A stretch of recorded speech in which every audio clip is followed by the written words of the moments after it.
রাজ্য জুড়ে চলছে আবাস যোজনার সার্ভের কাজ। মাথার উপর নেই ছাদ, এমনকি আবাস যোজনার তালিকায় নেই। অবশেষে কালচিনি বিজেপি বিধায়ক নিজের বেতনের টাকা দিয়ে তৈরি করে দিল ঘর। আমরা কিন্তু দেখতে পাচ্ছি সেই ঘরের উদ্বোধন কিন্তু করেছেন। আর বন্ধ কালচিনি চা বাগানের বাসিন্দা বিকাশ মাঝি গত বছর ডিসেম্বর মাসে বুনো হাতির দল এসে তার পুরো ঘর ভেঙে গড়িয়ে দেয়। মাথার উপর তাদের ছাদ ছিল না, এমনকি আবাস যোজনার তালিকায় নাম নেই। কালচিনি বিজেপি বিধায়ক বিশাল লামা এই পরিবারের পাশে দাঁড়ায় এবং নিজের বেতনের টাকা দিয়ে এদের জন্য পাকা ঘর নির্মাণ করে দেয়। আর সেই ঘরে আনুষ্ঠানিকভাবে গৃহপ্রবেশ করে। এতদিন পর মাথার উপর নিজস্ব ছাদ পেয়ে খুশি বিকাশ মাঝি ও তার পরিবারের সদস্যরা। গরিব জনগণ আবাস যোজনা থেকে বঞ্চিত এবং আবাস যোজনা ঠিকমতো সার্ভে হয়নি বলে অভিযোগ করল কালচিনির বিধায়ক বিশাল লামা।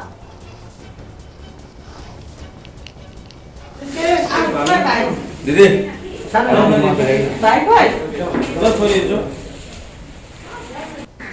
আমি আগে 2021-22-এও যে বাড়ি যাদের জীর্ণ অবস্থায় ছিল তাদের বাড়ি বাড়ি ঘুরে আমি সবাই দেখেছি। তারপর আমি চিঠি করেছি।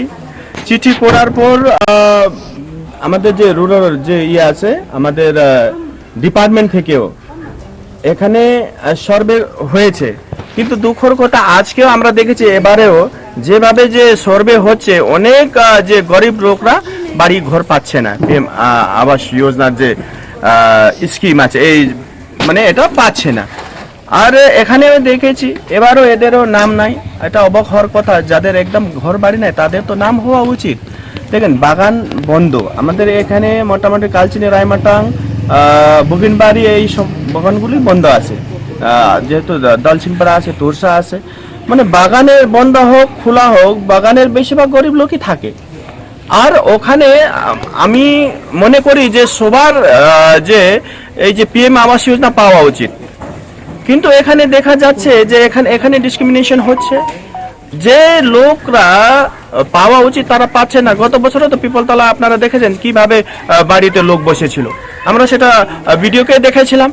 আমরা পরে চিঠি যখন করেছিলাম সেটা নিয়ে আমরা চিঠি আমি আমাদের গিরিরাজ সিং এর কাছেও আমরা এটা নিয়ে চিঠি পাঠাইছিলাম। কিন্তু আপনারা জানেন যেভাবে এখান যে রাজ্য সরকার যেভাবে সার্ভে করাচ্ছে আমরা তো অবাক হয়ে যাচ্ছি, বুঝতে পারতেছি না ডিপার্টমেন্টটা কিভাবে সার্ভে করতেছে।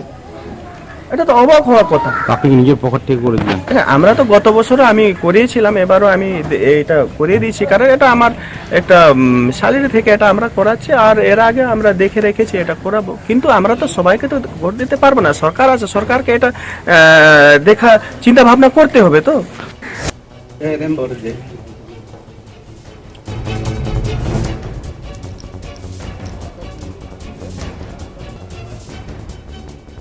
নতুন ঘর পেয়ে কি জানাচ্ছেন বিকাশ মাঝি, শুনুন।